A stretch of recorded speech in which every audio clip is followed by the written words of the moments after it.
fact, a lot of the people that are sitting here now have never heard how the Weed and Seed program actually operates, because there was only a handful of us that were here last year when she came. Before we run off with different ideas and suggestions, you need to hear, everyone needs to hear about the Weed and Seed concept. I can only tell you about the Weed and Seed program based on what I've been told and what I've read, the information I had.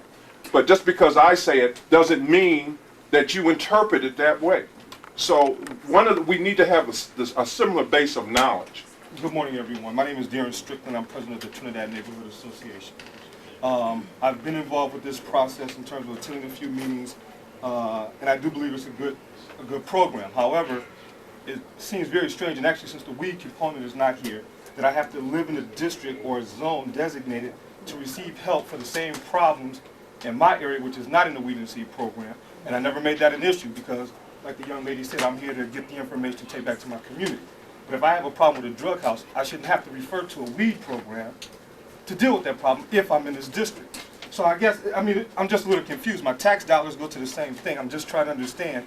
For all the meetings, I think Reverend Hill is a neighbor of mine, Dorothy Collier as well. And us not being in that district shouldn't be the issue in terms of getting the problem resolved. We have children there, we have a full park, and I think focusing on the issue, we have a corner store in our neighborhood, we know drugs are being sold out with the guns, the whole 9 yards. I shouldn't have to wait to hope that federal funding comes into, that you can expand this program, that I can resolve that issue.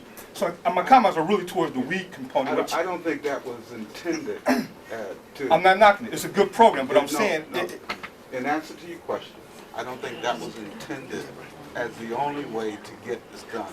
The strategy that we're talking about focuses only on Precinct 12, but it does not exclude other things from happening. We just suggested that this can be replicated in other ways.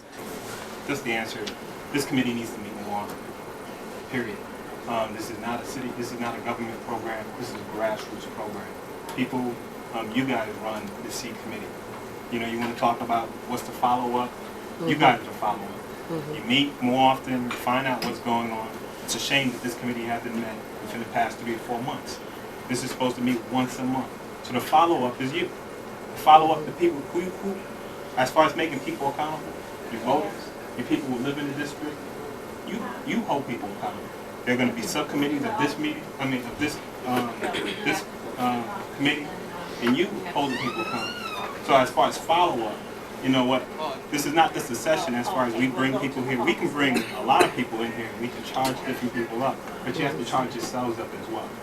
Everyone here that's invited, I've probably talked to, I've sent a letter to, and I've had different people, because I see that this committee needs to have full representation of the whole area. And we have that. You know what? We still don't have that. We need to get more people involved.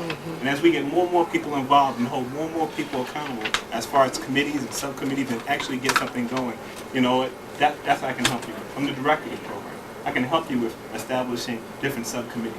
That's why I'm here.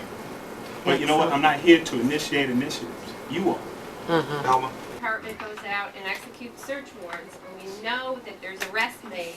We send notification to the landlord who own those properties. And if we can prove that they have knowledge, so then it keeps going on and they don't do anything about it, we can forfeit those drug houses. Now, the city of Buffalo can't tear down every drug house in this district or any place else in the city. What we need to know from the residents are what are the most important properties to you, because we can only do a few of them. And what are the most important, what are the most troublesome, what poses the greatest risk to the community? And we need to know that. And that's one thing that I think is very important for this committee to do, and to have the block club leaders involved.